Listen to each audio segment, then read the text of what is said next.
ఉన్న బంగారాన్ని విడిపించి ఆ రోజు ఆన్లైన్ రేటుకే మేము కొంటాం. Sharma gold company.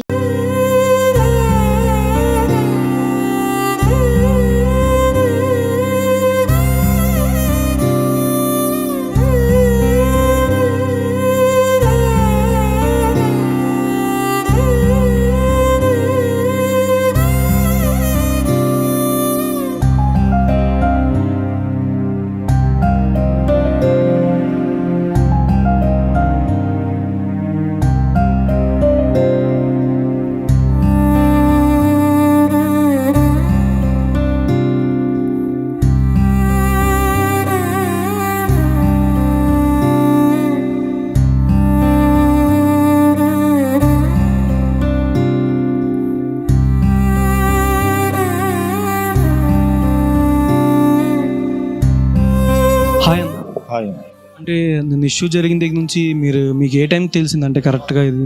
నిన్న రాత్రిరే తెలిసింది మాకు. మాకు రాత్రి తెలియగానే మేము నమ్మలేకపోయినాం. ఆయన చందు అట్లా చేసుకుంటాడా అది అందరికీ ధైర్యం చెప్పేటోడు ఆయననే ధైర్యం లేకుండా అయిపోయింది అట్లా అని చెప్పేటోళ్ళు లేక మేము ఫ్రెండ్స్ అవుతాం. ఫ్రెండ్స్ ఇప్పుడే కాదు, మేము చాలా పాత ఫ్రెండ్స్. మేము ఆయన సీరియళ్ళలో పోయినప్పుడు జర కలవక జర తక్కువ అయిపోయింది. అంటే యాక్సిడెంట్ అయిన తర్వాత మిమ్మల్ని కలిసారా? ఫోన్ మాట్లాడడం, యాక్సిడెంట్ అయినాక ఫోన్ చేసినాక ఏమన్నాడు అంటే జర కలుద్దాము మనం మాట్లాడదాం అది అంటే, సరే భయ కలుద్దాం అది అని అన్నాడు. మళ్ళీ ఫోన్ చేస్తే నేను ఫోన్ చేస్తా భయ జర బిజీ ఉన్నా అన్నాడు. కలవలేకపోయినా. మేమన్నా కలిసినట్టే మన శివాబాయి నేను నానిబాయి మేము కలిసినట్టే ఇవన్నీ కాకపోతుండే. ఆయనకు ధైర్యం చెప్పేటోళ్ళు లేకుండే వాళ్ళు. అంటే అన్న ఈ యాక్సిడెంట్ టైంలోనే చూస్తూ అంటే చంద్రకాంత్ సార్ని చూస్తూ మన పవిత్ర గారు హార్ట్ స్ట్రోక్తో అలా చూస్తూ చనిపోయారని చెప్పారు కదా, వాస్తవం ఏదంటారు? వాస్తవం అయితే కదా అన్న, ఆయన అవధం అయితే చెప్పలేడు. అంటే యాక్సిడెంట్ టైంలో నేను చెయ్యాను, స్కల్కి డ్యామేజ్ అయింది, కొంచెం మర్చిపోతున్నాను కొన్ని, అంటే కోపంగా బిహేవ్ చేయడం ఇలా చెప్తూ ఉన్నారు కదా ఆయన ఇంటర్వ్యూలో, మా యొక్క పర్సన్ ఇంటర్వ్యూలో చెప్పలేదు. అది మాకు తెలియదు, మేము మాట్లాడితే అయితే మాకు అవన్నీ ఏం చెప్పలేడు. సుమన్ టీవీలో మీ పర్సనల్ అండ్ బిజినెస్ ప్రమోషన్స్ కోసం కింది నెంబర్కి కాంటాక్ట్ చేయండి.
ఆర్టిస్టు పవిత్ర జయరాం ఆమె రోడ్ యాక్సిడెంట్లో చనిపోవటం, ఆ తర్వాత కో ఆర్టిస్ట్ అయినటువంటి చంద్రకాంత్కి కూడా అదే యాక్సిడెంట్లో దెబ్బలు తాకటం.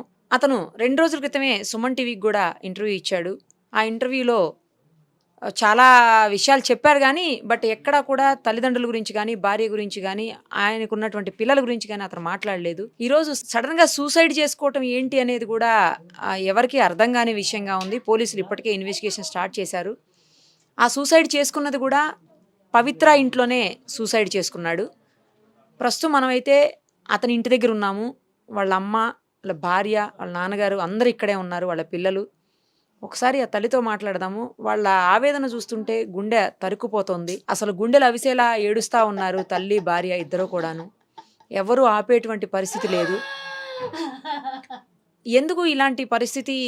అసలు గత కొన్నేళ్లుగా అతను భార్యతో కూడా ఉండట్లేదు అని చెప్తున్నారు. ఇక్కడికి వచ్చిన తర్వాత తెలిసింది నాకు. అసలు ఏం జరిగింది అడుగుదాము. అమ్మా, ఎందుకు ఇట్లాంటి పని చేశాడు చంద్రకాంత్? పవిత్ర చేసింది, పవిత్ర దాన్ని అని ఉంచుకున్నది. వాడు పెళ్లి చేసుకుంది. 5 ఏళ్ల నుంచి నా కోడల దగ్గరికి రానియలేదు, మాట్లాడనియలేదు, పిల్లలతోనే మాట్లాడనియలేదు, తల్లితోనే మాట్లాడనియలేదు. పవిత్ర పిల్లలతోని మాట్లాడనీయకుండా చేసిండు. 5 సంవత్సరాల నుంచి నా పిల్లలతోని కలవనీయలేదు. కొడుకు నాగం చేస్తున్నవే, పిల్లలు ఉన్నారే అంటే నా ఓడంటే నీ ఓడు ఎట్లయితాడే? నేను నలుగుట్ల తెచ్చిన నా కోడల్ని, నా పిల్లలు చిన్నోళ్ళు ఉన్నారే, నువ్వు ఎట్లా పెళ్లి చేసుకుంటావని అడిగినా నేను. అంటే నేను చేసుకున్నా పెళ్ళి అని వీడు చెప్పిండు, అది చెప్పింది. ఏ గుడిలోనో చేసుకున్నా అంటే మేము ఇంకోరు చేస్తున్నామని చెప్పినాము. వాడు ఏది పట్టించుకోకుండా దాన్నే పెళ్ళాం అన్నాడు. పెళ్ళామని పెళ్ళంతో మాట్లాడలేదు. నాకు అదే సర్వస్వం, అదే పెళ్ళాం అన్నది. అది ఏం పెట్టిందో తెలియదు నా కొడుకుని. ఈ రోజు కానీ మాట్లాడారా అమ్మ మీరు? మాట్లాడలే, ఆడ యాక్సిడెంట్ అయి వచ్చినాక కూడా మాట్లాడలేదు. దానికోసం నన్ను మాట్లాడలే నా కొడుకు. వచ్చిన తర్వాత కూడా మాట్లాడలేదు, చూడలేదు. చూస్తుంటే చూడనియలేడు, చూస్తుంటే ముట్టుకోనియలేడు, పట్టుకొని లేదా? ఓకే. పెళ్ళంతో మాట్లాడలేడు. మాట్లాడితే ఇప్పుడు మాట్లాడుతున్నావు, అది చచ్చిపోయినాక ఇప్పుడు అవసరమా అంటున్నాడు. దాన్ని చితంబ బాధ పెట్టిండు, కొట్టిండు, తిట్టిండు. ఎవరు? భార్యని మాటలు కొట్టిండమ్మా. రాత్రి అంతా కూడా కొడుకు తాగొచ్చినా లొల్లి పెట్టినా బాధపడ్డమ్మా. ఇక మారతాడు అనుకున్నమ్మా. నా పిల్లలకు నా కొడుకు ఉంటాడు అనుకున్నమ్మా నేను. నా పిల్లలకు కొడుకు లేకుండా అయిపోయిండమ్మా. నా పిల్లలకు తండ్రి లేకుండా అయిండమ్మా. అసలు ఏం మాట్లాడలేడు. రాత్రి ఎన్నో ఫుల్ తాగొచ్చిండంట. పుల్లు తాగొచ్చినాక ఈ చెయ్యి కొట్టుకుంటే రక్తం కారితే దోస్తు చూసిండంట. దోస్తులు ఇంట్లో వండబెట్టిర్రు, తాగిర్రని.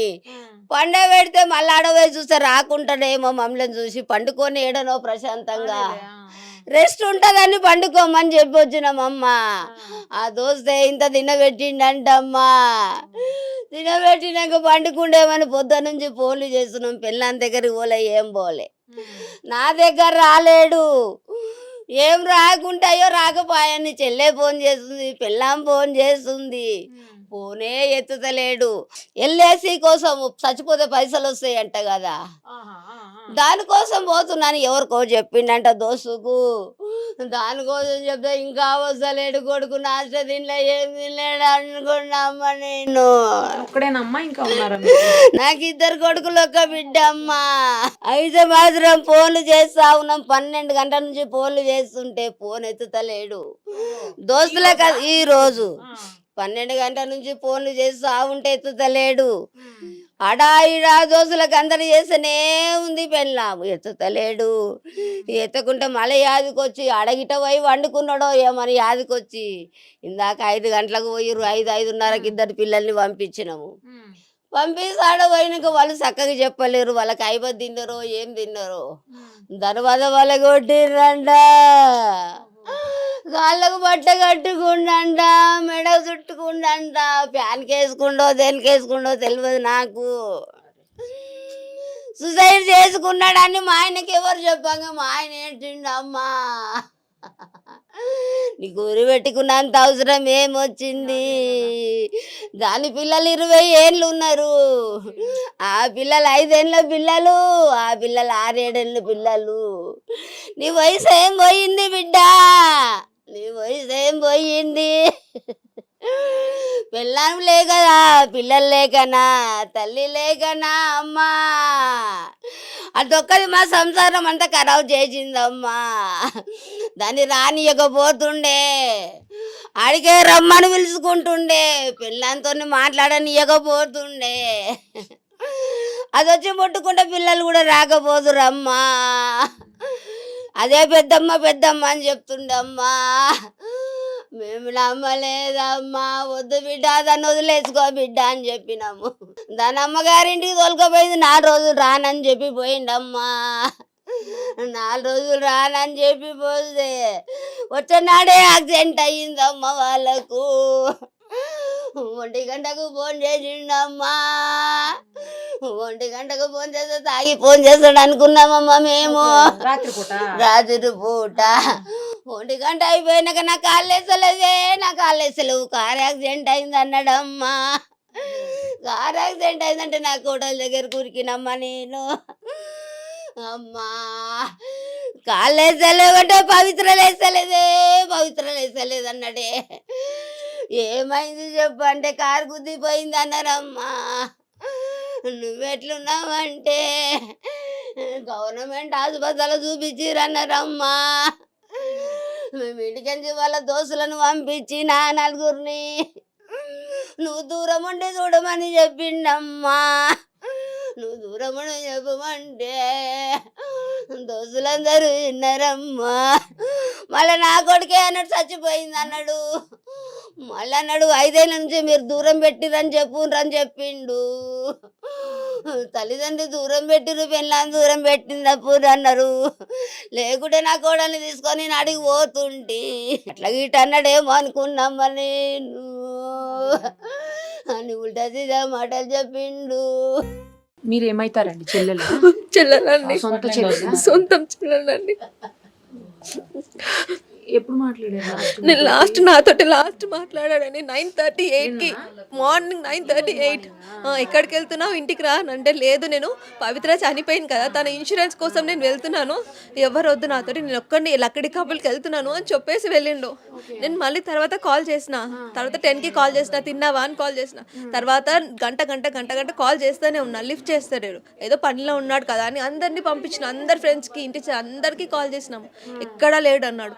డౌట్ వచ్చి మళ్ళీ అక్కడికి పంపిస్తే ఇద్దరు వెళ్ళిన పిల్లలు ఇద్దరు చెప్తున్నారు, విండోస్ నుంచి చూస్తే సూసైడ్ చేసుకున్నాడు, హ్యాంగ్ అవుట్ అయిపోయింది అని అన్నారు. డోర్స్ పగలగొట్టినారంట, డోర్స్ పగలగొట్టి చూసే వరకు హ్యాంగ్ అవుట్ అయిపోయినాడు. అప్పటికి బాడీ గట్టిగా అయిపోయిందంట. ఎంతసేపు అయిందో మనకు తెలియదు, కాల్ లిఫ్ట్ చేయలేదు. కింద వాచ్మెన్ కూడా కాల్ చేస్తూనే ఉన్నాడంట వెంటనే.